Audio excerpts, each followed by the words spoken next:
Hello, everyone. Welcome to my Understanding Diversity project presentation. My name is Louis Gebhardt, and thank you for watching. So, to tell you a little bit about myself, I am a white male. I am from Irish and German descent. I am heterosexual, part of the lower middle class. I'm 35 years old, which makes me a millennial. I currently live in Delaware. I have lived in Virginia, Florida, and Tennessee, other portions of my life, basically the other half of my life, but I do consider Delaware home. And then after graduation, I my plan is to work in a nonprofit organization, uh, preferably at the Boys and Girls Club. That is actually where I'm doing my 2 semester internship at. I hope to get an entry level position there, and then with hopes of one day becoming a director. So moving on to my project proposal. As we go here, so as we see, a lot of areas that I don't identify with are all listed here: Black, African, female, queer, deaf, rich, West Coast, Chinese, Gen Z, Muslim. Um, and then as I started to narrow them down, I what my project proposal was on was the cultural group of Black and intersecting with Generation Alpha. I chose this particular cultural group because, as I just had mentioned about working at the Boys and Girls Club, that is the cultural group that I will most be working with, is Black and from Generation Alpha. So I wanted to learn as much as possible about that particular cultural group. Okay, and then next we have our resources. This was difficult because there were so many great resources that were out there.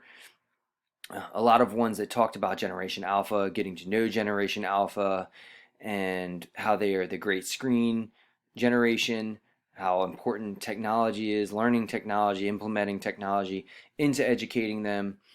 So there were a lot of different resources. The three that I picked, I'm about to go through here. The first one is the importance of diversity and multicultural awareness in education. This is an academic journal.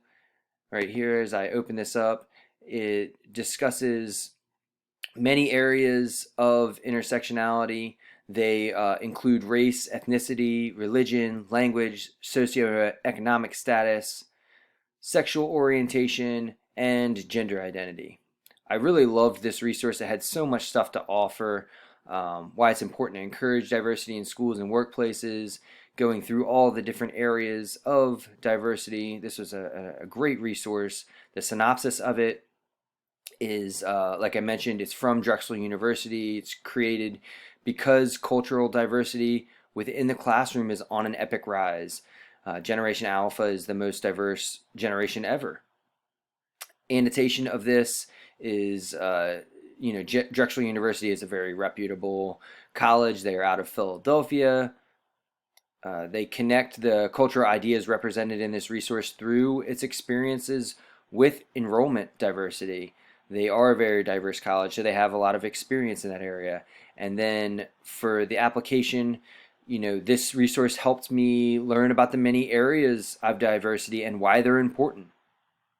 They also explain why taking these steps towards diversity will produce more open-mindedness.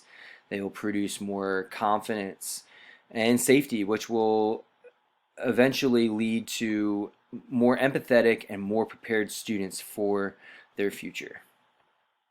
Moving on to resource number 2.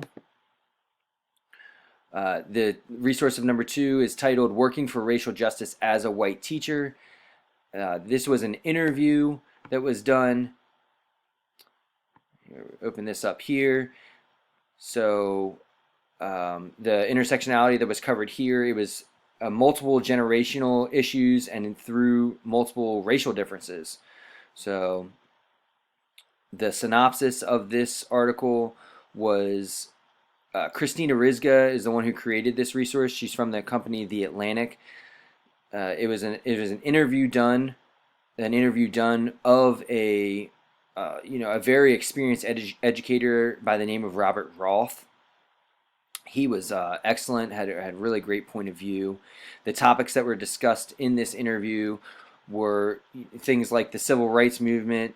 That was a huge thing that he had discussed here.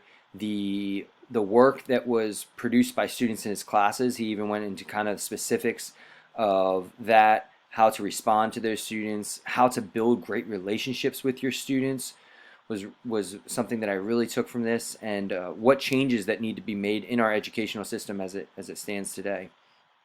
Um, so moving on to the annotation, like I had mentioned about the Atlantic, this is from the Atlantic. The Atlantic, which I found incredible, is actually established in 1857 in Boston, Massachusetts. So going on, been around for a really long time. They publish articles of just about anything. So this is one of the topics that they had discussed, and in this interview, it was really an authentic view of Robert Roth's his values and really his perspective on things. But his values are equity, justice, and inclusion. His viewpoint also is something that he really talked about in this interview, was historically the truth and unbiasedness, and how important that is. How in the past, so many of the things that we have learned, they only give perspectives of a very select few leaders, and not the perspectives of everyone. And I just found that very interesting. Even from way back all the way up to the civil rights movement and moving forward, a lot of things that we read and that we know is just the perspective of just a few individual leaders, and how we need to see a broader perspective. We need to see more perspectives.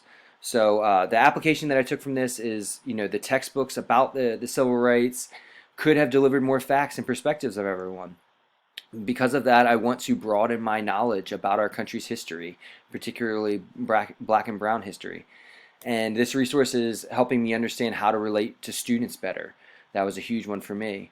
And it also, the last thing that I got from this is the importance of how there's such a priority in educating Black and Brown students, how I need to place them in priority. So moving on to the third resource, this one was an article. It was titled "Teaching Black Boys and the Three Principles for White Educators." As we go into that resource here, this intersects race, age, and gender is the intersections here. The synopsis of this was it was Ali Michael is the one who wrote this article from the Core and Connect company.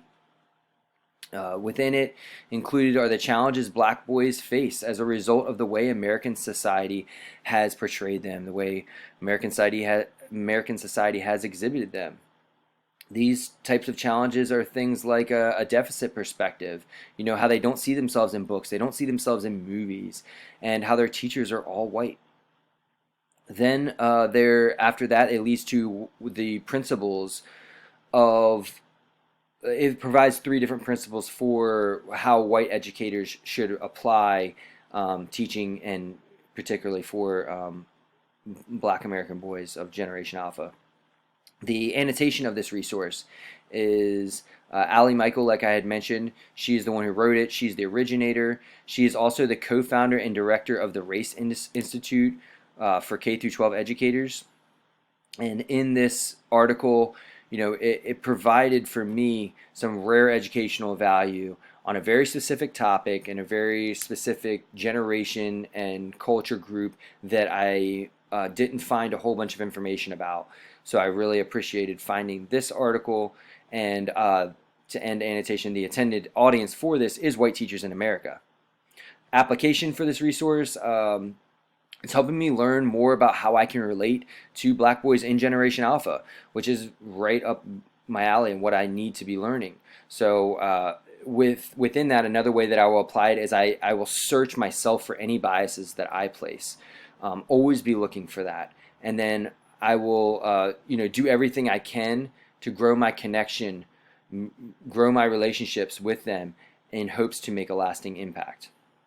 Okay. So the final thing is the three key takeaways that we got from all of this. Mine are: 1, why diversity? 2, relationships, and 3, inspire. Starting with number 1, why diversity? Drexel University article showed me that we are going to be a more diverse country than we ever have before. Something really incredible that I came upon was by 2044, they predict that half of America will be people of color, which is just incredible. Due to this, such an increase in diversity, it's very obvious why diversity is so important.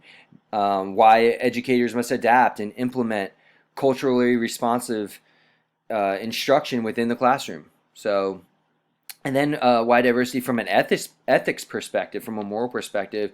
Every student deserves the opportunity to be themselves and be in a fair environment. Creating multicultural awareness and inclusion helps students with different backgrounds and different needs. It helps them to succeed. Diversity encourages acceptance, and it also, possibly the most important thing, is it helps prepare students to thrive in a growing and diverse world that we're headed in. Second key takeaway is relationships. Through my research, I learned how important relationships are, and how to be better in my relationships. Becoming a better listener is a way to be better in my relationships. Embracing tough conversations and exploring different ideas. Through those different ideas that I explore, being willing to change, and also being willing to confront my privileges, being able to look at them with unbiasedness. Another thing through relationships is why relationships are so important is I need to look to develop my communication skills. And as a teacher, I need to look to develop my communication skills when giving constructive criticism to students. This is something that Robert Roth had talked about. Being patient is very important. Another reason why relationships are so important, because positive relationships enhance every aspect of academic success. That is huge. Not only do positive relationships enhance every aspect of academic success, but they also produce a more conducive learning environment. Through relationships, relationships can develop into trust. And when students trust you, that's when you can have the biggest impact on them. When I think about my education myself and how I was impacted the most, it was because I trusted the teachers, I trusted the educators, and those are the ones that had the biggest impact on me. I think we all can agree and relate to that. The third and final thing is inspire. The whole reason why I want to go into education is for this. If I could pick one thing, it would be this. My desire is to inspire kids. I want to inspire kids to dream big, and I want to inspire kids to pursue those dreams. One particular area that I want to focus and funnel my inspiration, and something that I found through my research that is a huge, very big missing key piece, is the diversity of educators, and very specifically the diversity of black and brown male educators. They are so few and far between.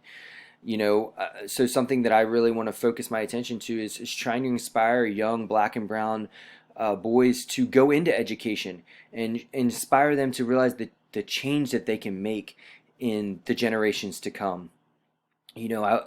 One thing that I know I will do is I will seek out more African American men who have their PhDs, who are educators, and set them up in a spotlight. Point to them as role models for these young men to want to look at and to want to grow into one day. So to encapsulate everything and to end, my three big key takeaways from this are: one, teaching why diversity is so important. Two, I want to grow positive, lasting relationships that develop trust. And three, through those lasting relationships that develop trust, the third one is I want to ultimately bring inspiration to those that I will be educating. And thank you so much. I hope that you enjoyed this, and have a great rest of your year. Thank you. Bye-bye.